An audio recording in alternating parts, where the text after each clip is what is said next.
please chat with your online Zoom host or see one of our ushers at the rear of the sanctuary. Zoom participants are invited to stay online after the service for a time of conversation and fellowship. All gathered in person are invited to join us for coffee hour in the parish hall downstairs, immediately following the service.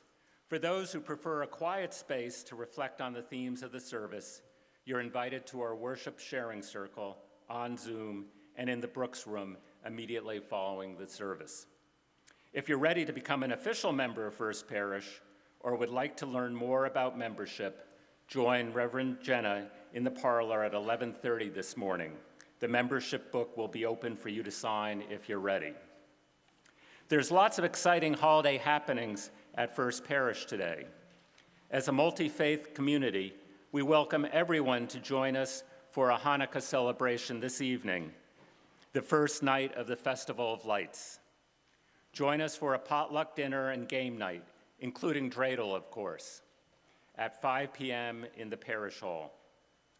Later this afternoon, the One the Way Advent art installation will be traveling from First Parish in Lincoln to our campus for a week-long sojourn before moving on to First Parish in Bedford.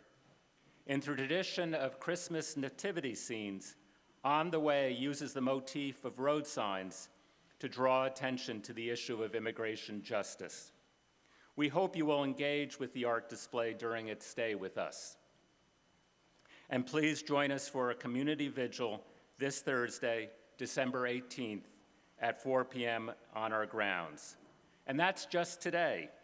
For many more opportunities to get involved in our lively congregation, please see the announcements bulletin in your order of service. Welcome once again. To gather and worship is a sacred act, and your presence among us a blessing. We are glad and grateful that you are here.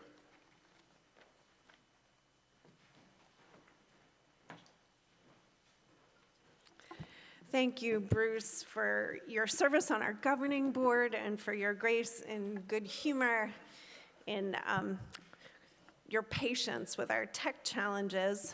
My name is Jennifer Johnson. My pronouns are she and her, and I serve as the lead minister here at First Parish in Concord. I'm so grateful to be joined today by a wonderful worship team. Especially, I'm delighted that today we have our senior youth, Emma Peacock, who is our chalice and candle lighter, Beth Norton, our minister of music, Simon Andrews, our organist, and the First Parish choir, Amy Friedman, our Minister of Religious Education, and Jenna Crawford, our Minister of Congregational Care. I also want to make sure from time to time that we remember how much of a village it takes to lead worship, and so a shout out to our AV tech, David Wisniewski, our wonderful team of ushers and the Zoom hosts, and the flower committee who have enchanted our sanctuary with the beauty of winter greenery. Because these beautiful pine boughs are so striking, we are not going to be using the screens again until after Christmas. So we want you to be able to really enjoy the beauty of the greenery. So all the lyrics and words that you need for worship are in your order of service or in the hymnals. Today is the third Sunday of Advent, when we reflect on the gift of joy.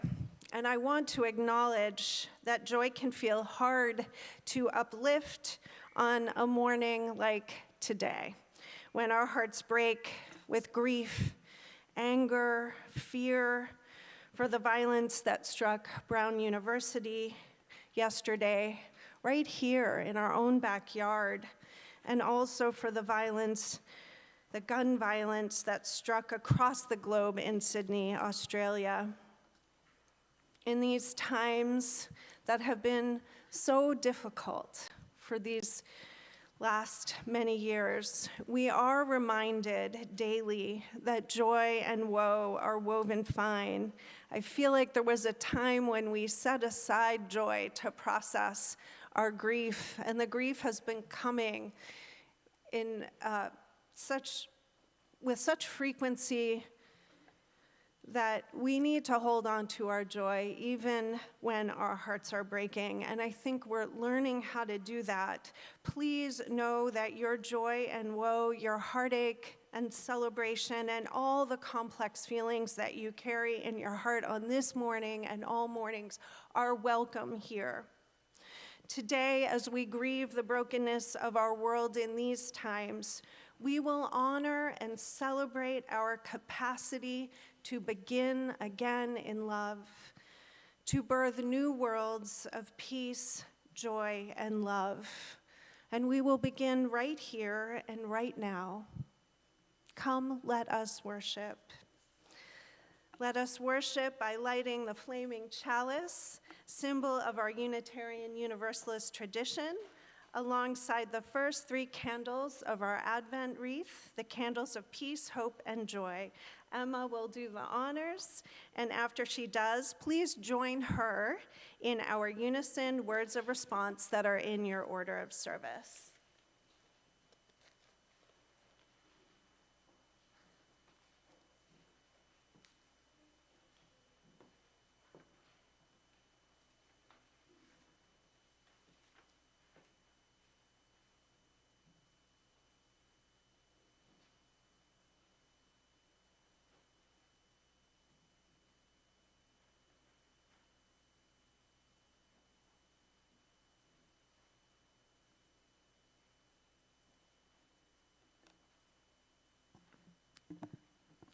I will light candles this season, candles of joy despite all sadness, candles of hope where despair keeps watch, candles of courage for fears ever present, candles of peace for tempest-tossed days, candles of grace to ease heavy burdens, candles of love to inspire all my living, candles that will burn all year long.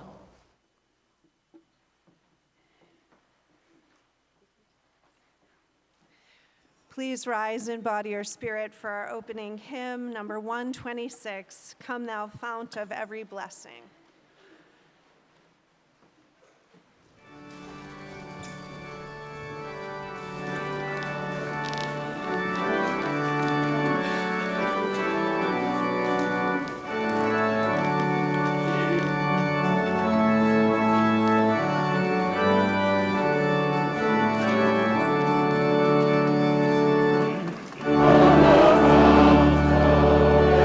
Blessing to our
Good morning. I'm the Reverend Amy Friedman. I serve as your Minister of Religious Education, and I want to invite children to come forward to this first pew and maybe down front if you need more room.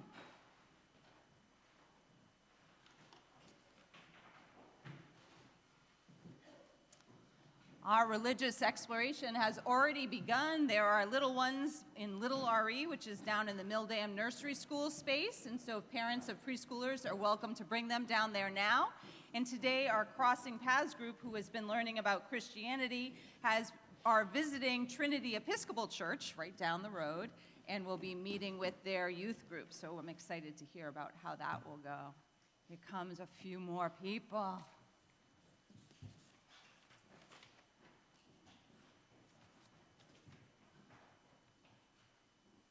This story, it was written by Gwen Matthews, who has the same job I have. She's a religious educator in a Unitarian Universalist congregation. Once upon a time, a baby was born. And even before that baby was born, there were people waiting and wishing and hoping for that baby. The people who were waiting and wishing and hoping for that baby didn't know exactly what that baby would be like. And so they wondered, would the baby have a smile so warm it could melt the coldest snow? Would the baby have a voice so strong that it could shake the very mountains? Would the baby be so courageous that all would be comforted even during the most ferocious storms? Would the baby show the world so much love and peace that peace would settle into even the most hardened hearts? I'm going to pass this baby along. You can take a look. You can pass it right along this front pew. But even as they asked those questions, as they imagined what the baby might be like, the people who were waiting and wishing and hoping for the baby already believed that that baby would indeed have a warm smile, a strong voice, a courageous spirit, and a loving heart, and they weren't wrong. As it is told, when Jesus was born, the tiny baby was wrapped to keep out the cold, and he was laid down on straw in a trough that was used to feed the animals inside of a barn. His parents, proud and exhausted, had been forced to take a long journey far from home, but not banging the baby against their heads, right? Jesus' parents were two of the people who had been waiting and wishing and hoping for him to be born, but there were people who had been waiting and wishing and hoping for Jesus to come. These people saw hurt and suffering in the world, and they believed that this new baby, Jesus, could use his voice to spread a message of love and peace, and they knew it would take courage for him to do so. This baby's going to show up next week as part of our pageant, which I hope you'll be a part of. But Jesus was not the only baby that people have waited and wished and hoped for. People also waited and wished and hoped for you. Once upon a time, you were born. But even before you were born, there were people waiting and wishing and hoping for you. But those people didn't know exactly what you would be like. They wondered, would you be kind? Would you be brave? Would you show love? Would you spread peace and joy? But even as they asked these questions, what kind of person you might grow up to be, they already believed that you would be kind and brave and loving, and that you would spread peace and joy in our world. They knew that you could help ease the suffering and hurt in the world, and that you would speak out against violence and oppression. And they weren't wrong.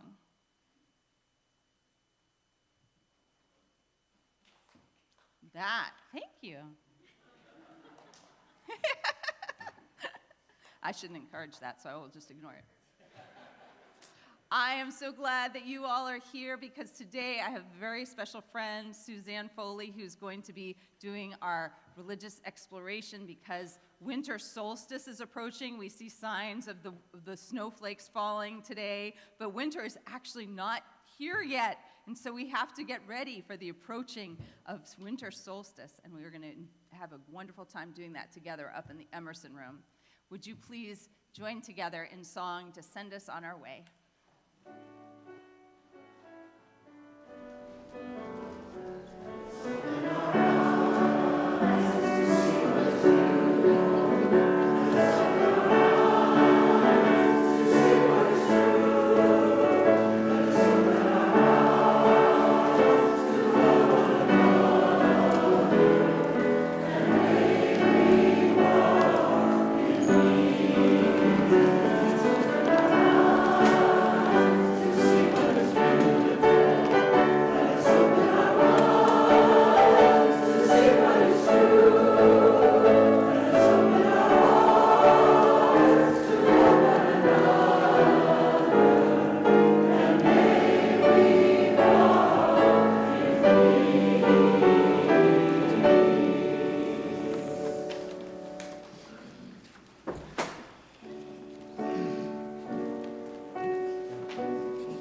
My name is Reverend Jenna Crawford. I use she and her pronouns, and I am your Minister of Congregational Care here at First Parish. To start off our time of prayer and contemplation, will you take a couple deep breaths with me this morning?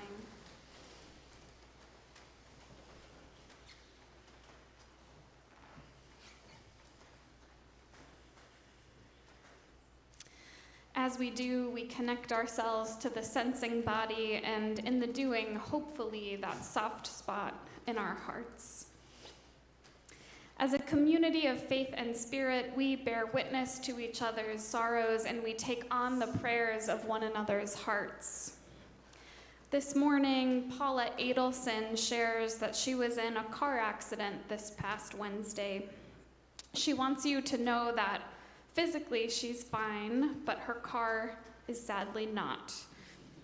In the meantime, she has rented a car, but she will probably be participating in church programs from Zoom for a while. Please join me in sending care to Paula this week. And now will you please join me in the spirit of prayer and meditation. This morning's worship service reminds us of the cyclical nature of our existence, that we are born, that our bodies, minds, and spirits begin to grow and are tested, sometimes injured, then sometimes grow more, then age, and eventually each one of us will return to the earth, ashes to ashes and dust to dust. This morning's worship service reminds us that we are always caught between the forces of natality and mortality. And yet we can't help but cry out to God or whatever it is that we consider ultimate, because some among us don't get the chance to keep aging and keep growing. This morning we hold in our hearts the 2 students from Brown University who were killed in a mass shooting yesterday. Along with them, we hold the 11 people killed at a Hanukkah celebration just earlier this morning at Bondi Beach in Sydney, Australia. And the others at both Brown and in Sydney who were injured and are still in critical condition, and their families, and their communities, and others still who die every day from gun-related violence in ways that don't always make it into the news headlines. We can't help but cry out to God, or whatever it is that we consider ultimate, make it stop. Hear our prayers. Why? We can't help but cry out to God. Because for some among us, the forces meant to sustain life and bolster our growing are under threat. This morning, we hold in our hearts all those among us and beyond us who may lose their health insurance in the new year, or who may have to choose between health care, groceries, or rent. We hold in our hearts those in the path of natural disasters this week in places like Washington State and Gaza and others. Spirit of life and love, God of many names and no name at all, help us understand not why, but what now. Help us properly grieve all that has been lost and all that is still under threat. Help us use our voices to cry out against anti-Semitism and ideologies of hate and supremacy of all kinds. And help us continue to do what we can to protect those life-sustaining, life-perpetuating forces, from affordable groceries and housing to universal health care to sensible gun ownership reform, to protecting our beloved planet. And now, as you feel moved, since the only way forward is to weave my prayers with yours and your prayers with mine, you're invited to type into the chat box if you are online, or share quietly aloud from the pews if you are here in the sanctuary, your own joy or sorrow or prayer that you are holding on your heart today, or the name of someone or somewhere that is close to your heart this week.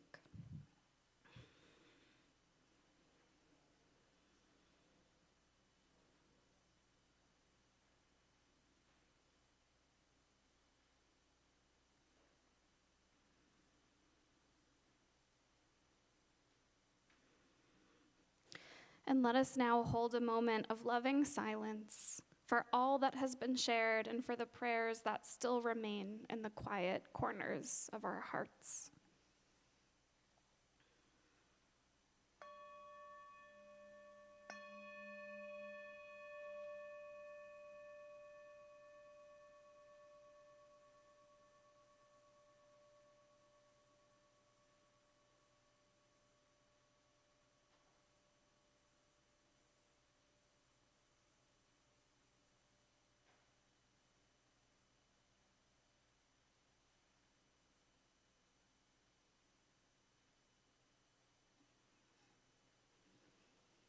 Amen, and blessed be.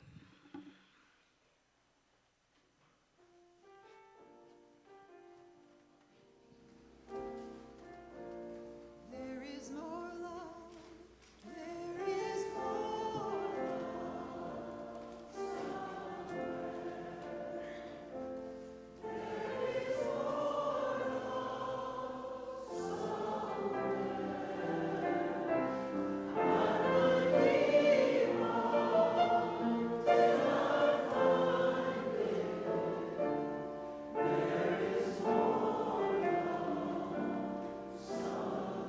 There is more joy.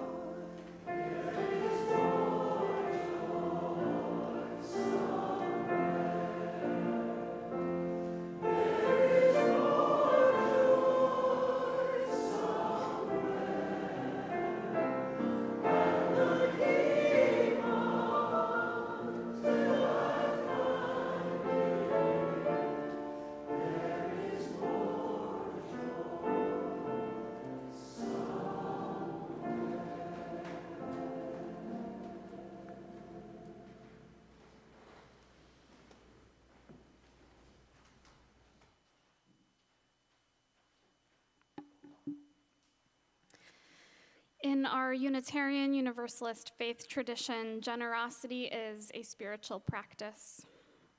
For the month of December, we are sharing the plate with the Mabel Center for Immigrant Justice. The team at the Mabel Center believes that every human, regardless of status or place of origin, deserves the dignity and respect of legal representation.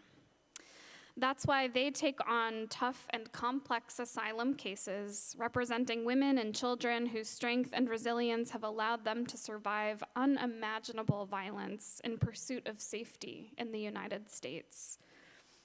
Specifically, the mission of the Mabel Center is to provide expert pro bono legal services to asylum-seeking families that have been separated, detained in family detention centers, and/or returned to Mexico upon seeking asylum at the southern border.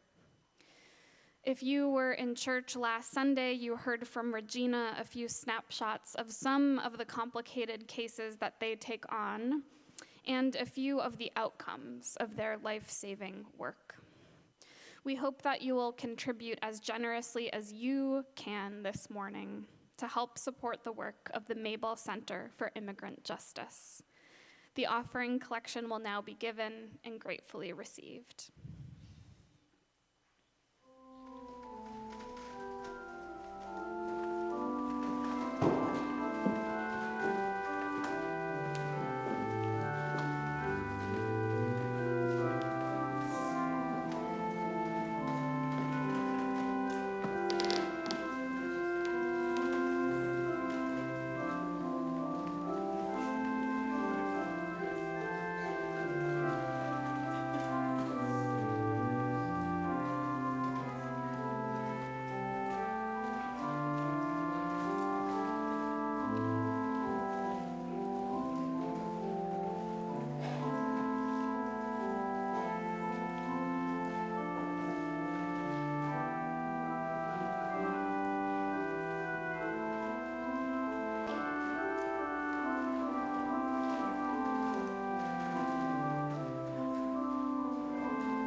This morning's reading offers more wisdom from Howard Thurman. It's called Look Well to the Growing Edge. All around us, worlds are dying, and new worlds are being born. All around us, life is dying, and life is being born. The fruit ripens on the tree.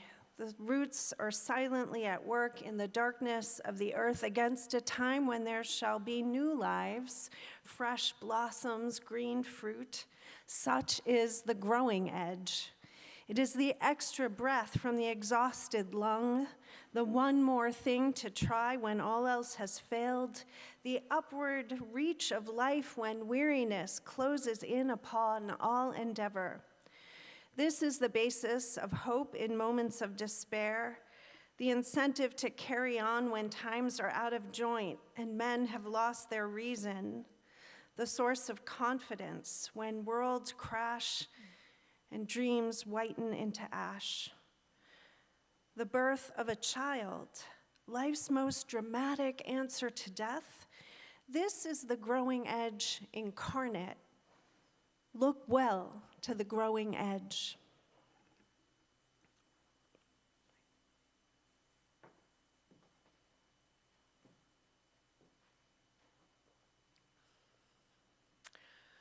I like to think of myself as a creature of words.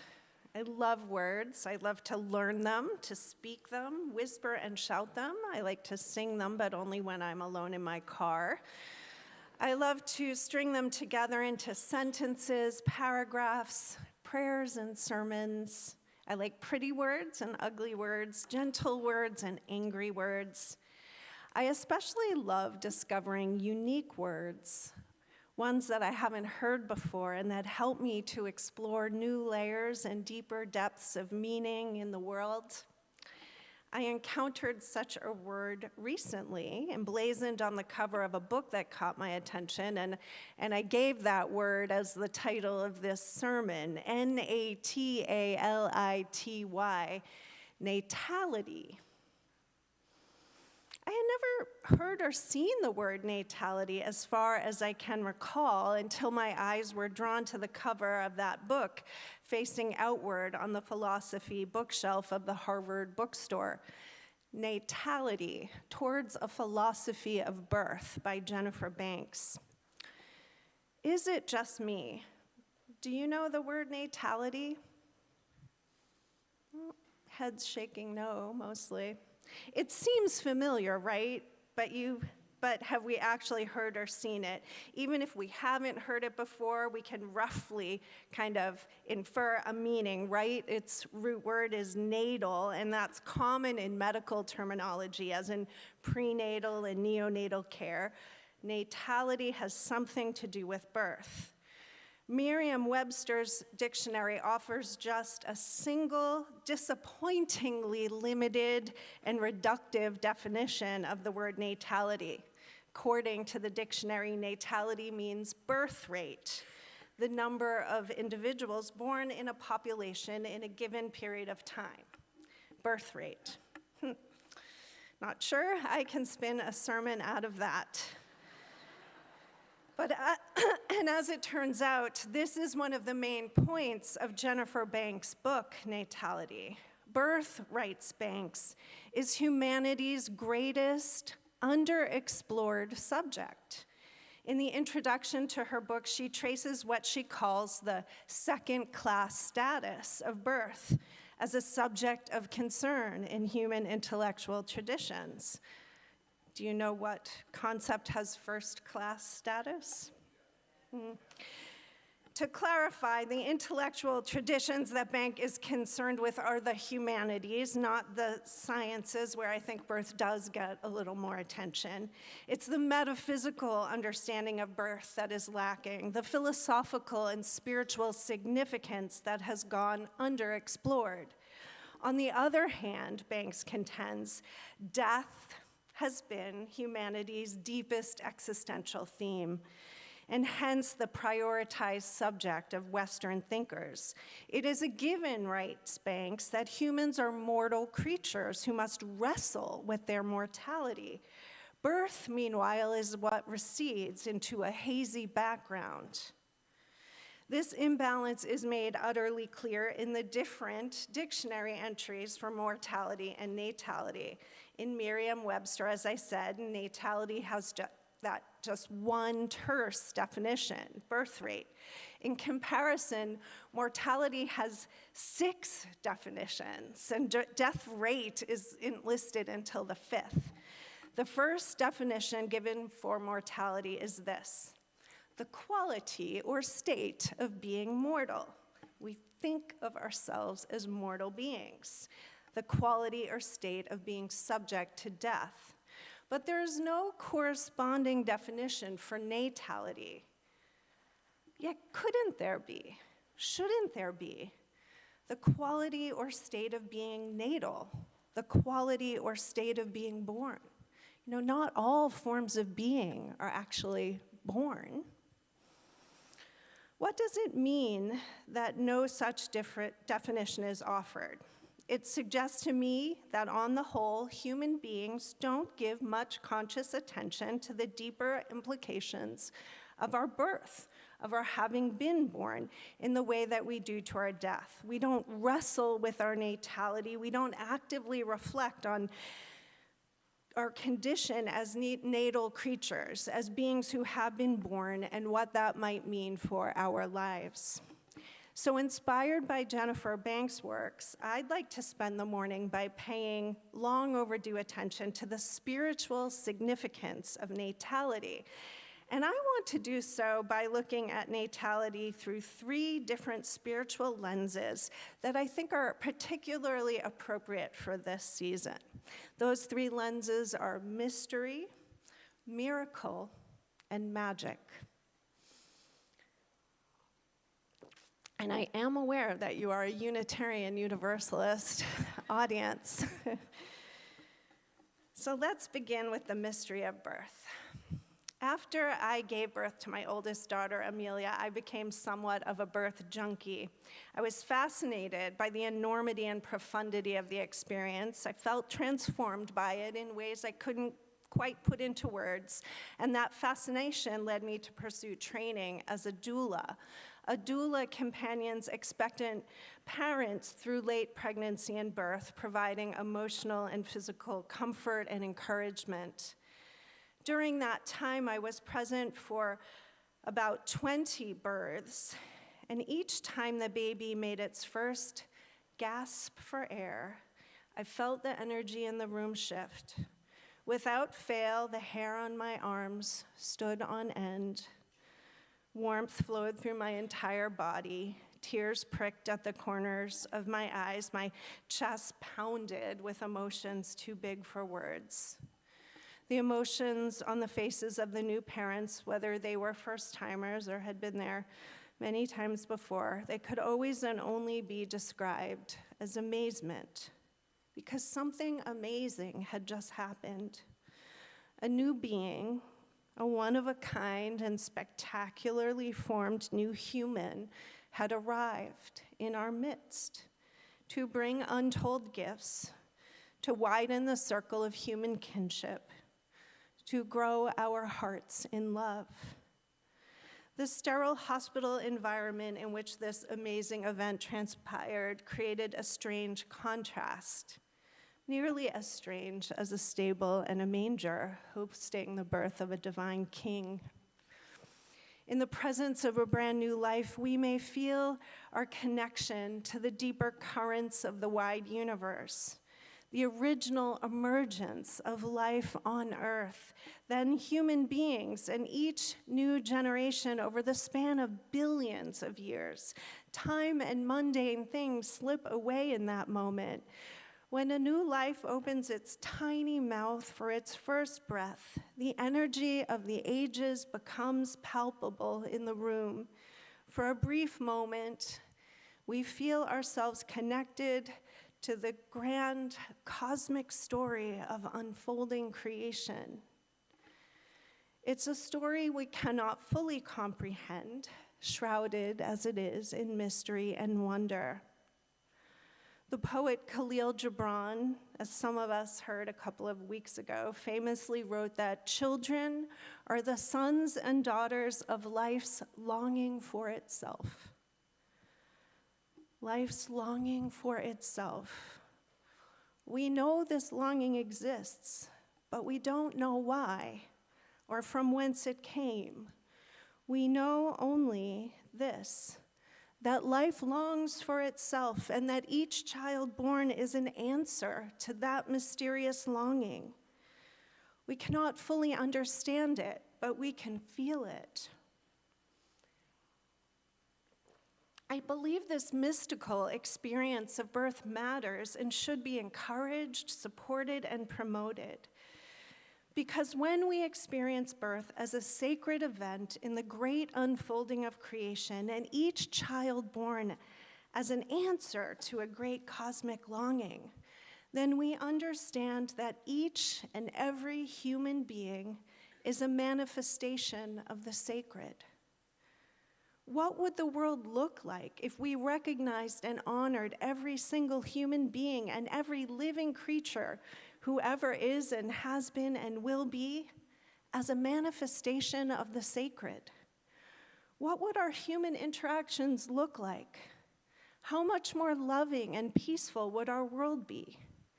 How much closer to the beloved community of our dreams? I know that some of us are more inclined than others to mystical experiences. The more practical among you may be less than inspired by an exploration of birth as a sacred event in the mystery of unfolding creation. So I'm going to try my second tack. I will try to convince the pragmatists among us that all human births are miraculous. The pragmatists ready for that? It's a tall order, but I don't back down from a challenge. We're in the middle of the season of Advent when Christians turn their expectant attention to the impending celebration of the miracle of Jesus' birth. According to Christian teaching, his is no ordinary birth, but rather that of a divinely manifested child, the Son of God, the divine incarnate, sent to dwell among the people. The miracle of Jesus' birth could be understood as a contrast to the mundane births of ordinary people like me and you, conceived and born in the regular old way. But for Unitarian Universalists who by and large have moved away from supernatural notions of the miraculous, the idea of the divine birth of Jesus can be an invitation to explore the sacred and miraculous nature of ordinary births. I'd like you skeptics to consider the concept of a natural miracle rather than a supernatural one. Even Merriam-Webster allows this. The first listing for miracle in the dictionary is an extraordinary event manifesting divine intervention in human affairs. That's the kind of miracle most UU skeptics dismiss, the kind that defies the laws of science. But what about this definition? An extremely outstanding or unusual event, thing, or accomplishment. An extremely outstanding or unusual event, thing, or accomplishment. Does the birth of an ordinary human being fit this bill? You might argue that birth is not an unusual event. It doesn't take any special skill or status to reproduce. No annunciation of angels is required. Roughly 385,000 babies are born across the world every single day. That adds up to over 140 million births per year. Far from unusual, but outstanding, maybe. 140 million births may sound like a lot, but when you consider all the potential babies that might have been conceived and born and never were, it's actually not. The odds of one person being born at all are, as one writer put it, infinitely tiny. About a decade ago, a polymath by the name of Dr. Ali Benazir attempted to crunch the numbers. And the science journalist Robert Krulwich summarizes Benazir's project this way. Think about yourself. You are here because a particular egg in your mom joined a particular sperm from your dad, which could only happen because not one of your direct ancestors, going all the way back to the beginning of life itself, died before passing on his or her genes. So what are the chances of your happening, of you being here? Dr. Ali Benazir did the calculations and decided that the chances of anyone existing are 1 in 10 to the power of 2,685,000. You are totally improbable. If you think better in images than numbers, Dr. Benazir offers this illustration. Imagine there was one life preserver thrown somewhere in some ocean, and there is exactly one turtle in all of these oceans swimming underwater somewhere. The probability that you came about and exist today is the same as that turtle sticking its head out of the water in the middle of that life preserver on one try. You, my friend, are a miracle. So is the person sitting to your right and the one to your left, in front and behind, and so am I. How often do you treat yourself as the miracle that you are? Or the strangers you pass in the aisles of the grocery stores, or the clerk who checked you out, or the jerk who swiped your parking space, despite your obviously blinking signal? What would the world look like if we treated ourselves and every friend and stranger we encountered as the miracle that we are? With what reverence and gratitude would we receive each day we are given, knowing how rare and precious a gift it is to exist at all? How much closer to the beloved community of our dreams?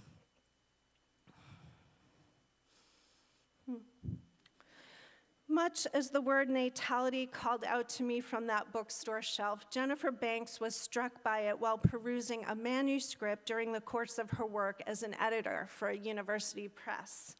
Like me, she was fascinated by birth from her own experience, but was not familiar with that term. She soon learned that the word natality was coined as a philosophical concept by the 20th century political philosopher Hannah Arendt. Arendt is best known for her work on totalitarianism.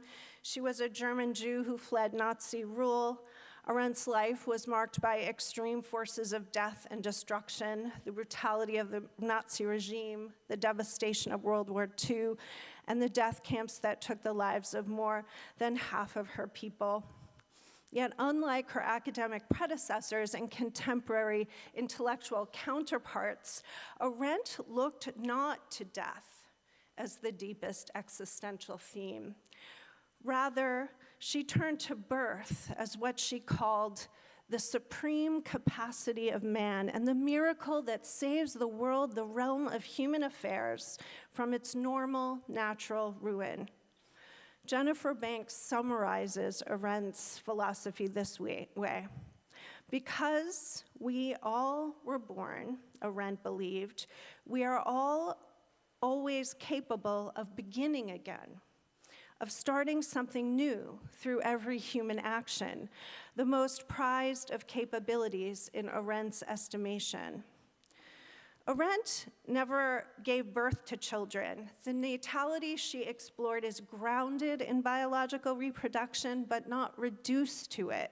Natality is the capacity to birth not just babies, but new possibilities through creative action. Every human being is born out of that capacity and with it. That's part of what makes us natal creatures. That's part of our natality. Arendt called birth the supreme, or natality, the supreme capacity of man. And I'm calling it our magic power. In the face of destruction, breakdown, loss, and death, we have the capacity to begin again, to birth new people, and those new people bring new possibilities, and we ourselves have the capacity to birth new possibilities, new relationships, new communities, new art, new ideas, new beauty, new cultures, new hope. Arendt understood this capacity as the ultimate form of freedom, the freedom to act, which is inherent in all human beings by virtue of our having been born. Each new being born embodies the potential for new creative action, for new beginnings. That is the power, the magic of our natality. This is what I believe Howard Thurman was getting at in our reading this morning. Look well to the growing edge. All around us, worlds are dying and new worlds are being born. All around us, life is dying and life is being born. The birth of a child, life's most dramatic answer to death. This is the growing edge incarnate. Look well to the growing edge, not just the incarnate one, but the spiritual one inside us. Natality, the capacity to be born and to give birth to new worlds through our creative actions. This is humanity's greatest capacity, our most creative gift, our magic power. What would it look like if every human being acted in accordance with our remarkable capacity to birth new possibilities for justice, healing, and peace? What if we all believed in the magic of our shared natality? How much more beautiful would our world be? How much closer to the beloved community of our dreams? In this season of celebration, when we are called to bear witness to a singular, miraculous birth, let us also bear witness to the mystery, miracle, and magic of all beings who ever have been and will be born, each one of us born out of the mystery of life's longing for itself, each one of us an ordinary miracle with the capacity to begin again in love through all of our days, each one of us endowed with the magic power to try one more thing when all else has failed, to reach upward and outward toward life when weariness closes in upon all endeavor. All of us together, capable of birthing new worlds of peace, joy, and love. Let us honor and celebrate our natality.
Let us go from this special place and special time with a deeper reverence for the sacred mystery of the emergence of all beings, with gratitude for the miraculous gift of our very existence, and with a more determined resolve to use our magic power to birth new worlds of peace, hope, joy, and most of all, love for one and all. May it be so. Please rise in body or spirit for our closing hymn. For our closing hymn, which may not be familiar to all of us. 146 is an English paraphrase of the song Bashana Haba'ah, a very well-known song by the Israeli composer and conductor Nurit Hirsch, and the words were written by Ehud Manor. In Hebrew or English, it is a song of hope for a better tomorrow. And I want to give you the translation of the original Hebrew so you have that as you're singing. In the year to come, as I sit on my porch and count the birds flying around, I will see children playing, running between houses and fields. You will see how good it will be in the year to come. Let us sing Soon the Day Will Arrive, number 146.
Singing that song together on this particular morning after the horror of what unfolded in Sydney yesterday makes me want to join in Bruce's invitation to all of you to please join us for our Hanukkah party. It's so important on this night, on this evening, that we kindle those Hanukkah lights for all to see.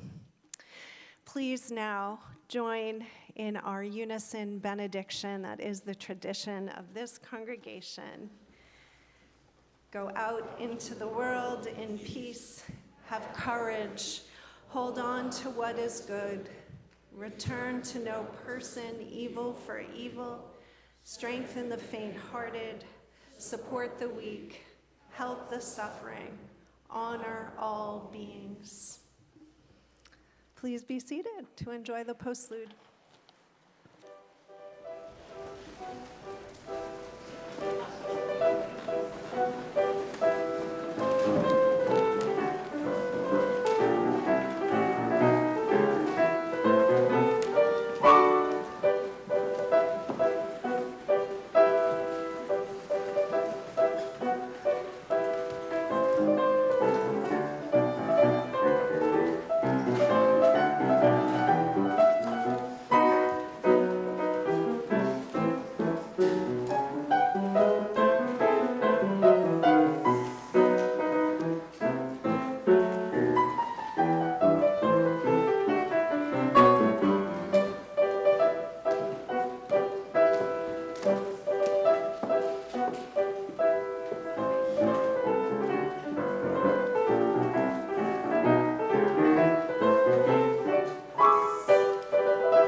Well done, Sergeant.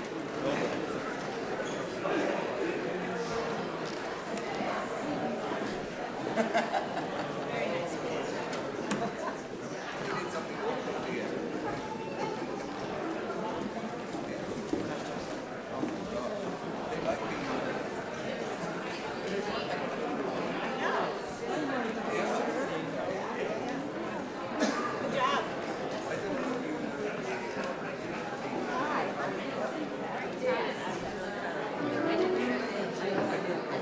No, she told me which one's like. She pointed at them.